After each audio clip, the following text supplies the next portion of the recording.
State capture continues unabated because cadre deployment continues unabated. President Ramaphosa was the deputy president of the ANC for as long as Jacob Zuma was the president of the ANC. The deputy president of the ANC is the head of the deployment committee of the ANC. I don't think you can clean up government if you yourself are part of the problem.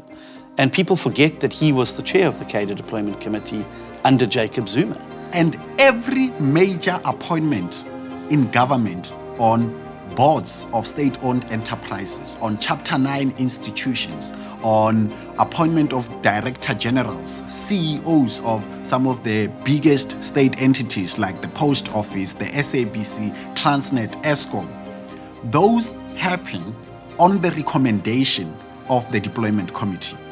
And President Ramaphosa was the head of that deployment committee. If you start to read the Zondo Commission report, you actually realize how intricately involved he has been. And therefore, the feigning of ignorance by the president now, where he almost seems shocked that some of this stuff has happened, that he almost seems surprised that deploying cadres was ultimately going to lead to the kind of ruin and looting that we have seen, is almost insulting. There is absolutely no way that he can claim ignorance now. There is no way that he can claim that he had no control over this process. Because he was right there. He was one of the people who were the catalysts of this very movement, the people who facilitated the capture of the state by putting in cadres who are loyal not to the people of South Africa, but to the ANC. He was there when these deployments were taking place. He was the deputy president of the Republic. He was in cabinet.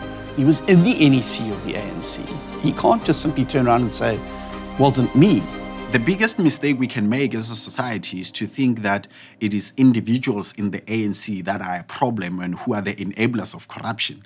It is the ANC as a political party and its way of doing business that makes these individuals corrupt. The reality is that many of the architects of state capture still remain in Mr. Ramaphosa's cabinet.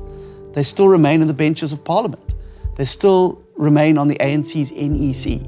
Almost every senior official in the ANC has either been a beneficiary or has enabled cadre deployment corruption. That is why the ANC is the fundamental obstacle to ending cadre deployment. Their president defends it at every turn. Their members of parliament refuse to act through the legal powers that they have. And that is why, at the end of the day, accused number one is the African National Congress.